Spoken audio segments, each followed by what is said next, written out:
What was really important to me and what was the really big discovery was it wasn't about what the artist had made.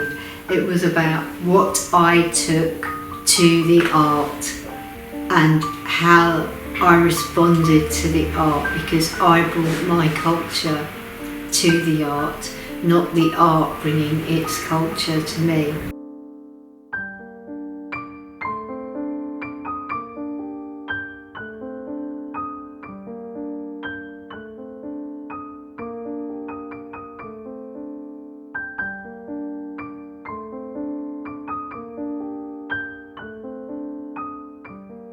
My name's Baharier and I'm an artist, and today I'm here in Sprout Gallery, which is in Fursdown, which is in between Streatham and Tooting, and I've been very lucky that Sprout Gallery have chosen me to have an exhibition.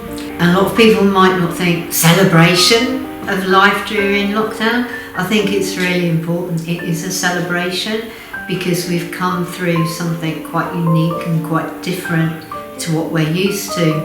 What's inspired me to do this is my partner became ill with COVID before the very first lockdown, and I have clinical depression and post-traumatic stress disorder and all sorts of things. And I had just finished some group therapy around trauma, which I'd waited for 3 to 4 years before I could do it, and it just finished before COVID kind of started becoming part of our lives. And my partner got ill and I knew he had COVID, even though there were no tests because the government stopped the tests unless you were in hospital. Obviously, if somebody appeared to have the symptoms of COVID, you were supposed to isolate. I didn't like the word isolate, so I told everyone we were quarantining, because in my experience of language is really important to how you respond to situations. And isolation sounds like you're cut off and kind of deserted, whereas quarantine is much more about doing something for the greater good. And I really didn't want to get ill myself. I didn't want to get ill with COVID, and I also didn't want to get another breakdown, another bout of clinical depression, because I felt that would also be a really easy, slippery slope for me. Well, not easy, it's really difficult to explain clinical depression or what happens that you sort of shut off. So I thought I really needed to look at my own resilience. So I actually started by getting my video camera, pointing it in front of me and sitting on the sofa and reading out my poems, and then I put them on YouTube, because obviously lockdown hadn't happened at that point, so people were still going to gatherings, but I wasn't, because I was not able to.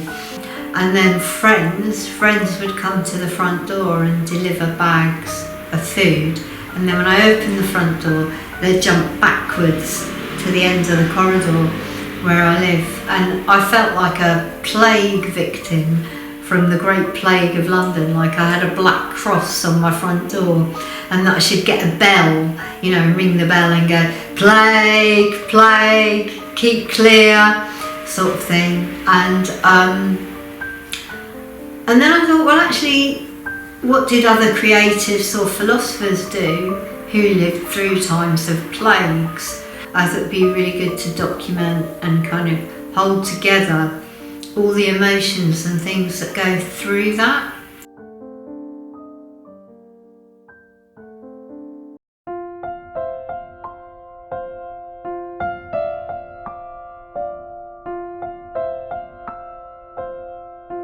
Obviously, I'd love to sell everything and let the artworks find homes for themselves. But also, what would be really amazing for me would be to have people standing in front of each image saying what that image experience is for them. because art ultimately, for me, is something that communicates to another person.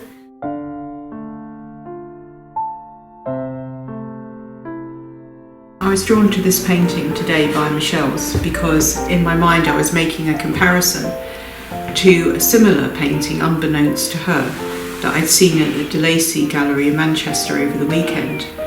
And that was a painting by an artist named John Myatt, who's better known for his forgery and his convincing ability to paint fake versions of the works of great artists such as Chagall and Picasso and some of the Impressionist paintings, including Van Gogh.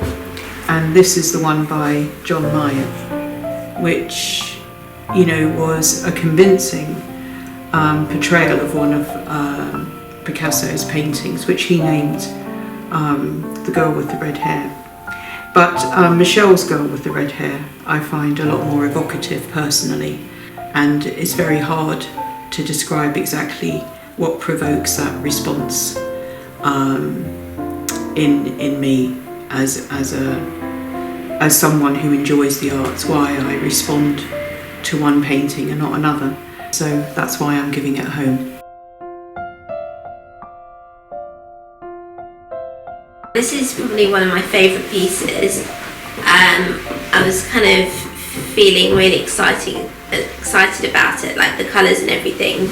It's called Missing Company, and I just feel like there's like this hole in a lot of our hearts, and it's kind of clogged up with things that we don't necessarily want in there. So I really related to it, but it's got like a nice kind of outside to the heart, which a lot of us are putting on like a kind of braver face than maybe we're feeling.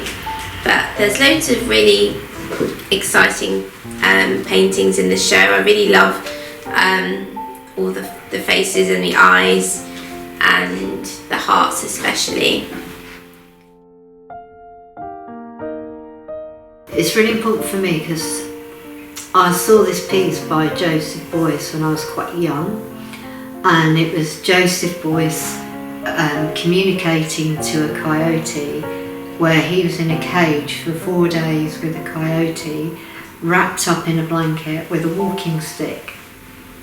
And to me that was just Daniel in the lion's den. And then obviously I thought, I'll investigate this piece of work, and it had nothing to do with Daniel in the lion's den. And but what was really important to me, and what was the really big discovery, was it wasn't about what the artist had made.